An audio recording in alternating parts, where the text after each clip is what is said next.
Hast du schon mal ein Déjà-vu gehabt? Dieses obskure Gefühl, das einen beschleicht, wenn einem die Situation bekannt vorkommt. Eine Szene in einem Restaurant spielt sich genauso ab, wie du dich erinnerst. Die Welt bewegt sich wie ein Ballett, das du choreografiert hast. Der Ablauf kann jedoch gar nicht auf einer früheren Erfahrung beruhen, da du hier noch nie zuvor gegessen hast. Muscheln isst du heute zum ersten Mal. Also was ist da los?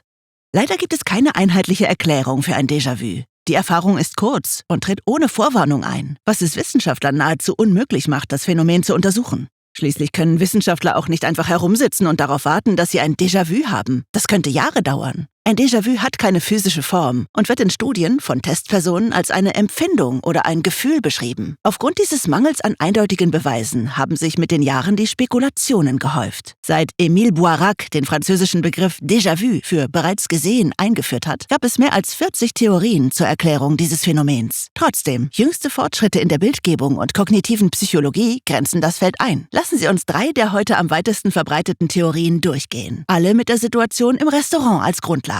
Reden wir über duale Verarbeitung. Wir brauchen eine Handlung. Nehmen wir dafür einen Kellner, der ein Tablett mit Geschirr fallen lässt. Während sich die Szene abspielt, verarbeiten die Gehirnhälften eine Flut von Informationen. Die rudernden Arme des Kellners, seinen Hilferuf, den Geruch von Pasta. Innerhalb von Millisekunden strömen diese Informationen durch Pfade im Hirn und werden in einem einzigen Moment zusammengefasst. Meistens wird alles synchron aufgezeichnet. Diese Theorie besagt jedoch, dass ein Déjà-vu eintritt, wenn es zu einer leichten Verzögerung der Informationen aus einem dieser Pfade kommt. Durch die unterschiedlichen Ankunftszeiten interpretiert das Gehirn die verspätete Information als separates Ereignis. Wenn der bereits aufgezeichnete Moment abgespielt wird, fühlt es sich so an, als wäre er schon einmal passiert. Und gewissermaßen stimmt das auch. Unsere nächste Theorie ist ein Verdreher in der Vergangenheit, kein Fehler in der Gegenwart. Gemeint ist die Hologrammtheorie, die wir anhand dieses Tischtuchs erforschen werden. Während du die Karo-Muster auf dem Tischtuch absuchst, taucht aus den Tiefen deines Gehirns eine Erinnerung auf. Der Theorie zufolge liegt dies daran, dass Erinnerungen in Form von Hologrammen gespeichert werden. Und bei Hologrammen braucht man nur ein Fragment, um das ganze Bild zu sehen. Dein Gehirn verbindet die Tischdecke mit einer Tischdecke aus deiner Vergangenheit. Vielleicht aus dem Haus deiner Großmutter. Anstatt sich daran zu erinnern, dass du die Decke bei deiner Großmutter gesehen hast, hat dein Gehirn die alte Erinnerung geweckt, ohne sie zuzuordnen. Dadurch ist sie dir vertraut, aber du erinnerst dich nicht an sie. Obwohl du noch nie in diesem Restaurant warst, hast du die Tischdecke schon mal gesehen, kannst sie aber nicht identifizieren. Schaue dir nun diese Gabel an. Konzentrierst du dich auf die Gabel? Unsere letzte Theorie ist die geteilte Aufmerksamkeit, die besagt, dass ein Déjà-vu eintritt, wenn unser Gehirn eine Umgebung unterschwellig wahrnimmt, während uns ein bestimmtes Objekt ablenkt. Kehrt unsere Aufmerksamkeit zurück, glauben wir schon mal hier gewesen zu sein. Zum Beispiel hast du dich gerade auf die Gabel konzentriert und nicht auf die Tischdecke oder den stürzenden Kellner geachtet. Obwohl dein Gehirn alles in deinem peripheren Sichtfeld aufgezeichnet hat, geschieht es außerhalb deiner bewussten Wahrnehmung. Wenn du dich endlich von der Gabel löst, glaubst du schon mal hier gewesen zu sein. Und das stimmt auch. Du hast nur nicht aufgepasst. Während alle 3 dieser Theorien die gemeinsamen Merkmale eines Déjà-vus aufweisen, wird keine als endgültige Erklärung für das Phänomen bezeichnet. Doch während wir darauf warten, dass Forscher und Wissenschaftler neue Wege finden, diesen flüchtigen Moment festzuhalten, können wir den Moment selbst studieren. Schließlich beruhen die meisten Studien zum Thema Déjà-vu auf Berichten aus erster Hand. Wieso also nicht auch von dir? Wenn du das nächste Mal ein Déjà-vu hast, denke kurz darüber nach. Warst du abgelenkt? Gibt es irgendwo ein vertrautes Objekt? Ist dein Gehirn einfach gerade langsam? Oder ist es etwas anderes?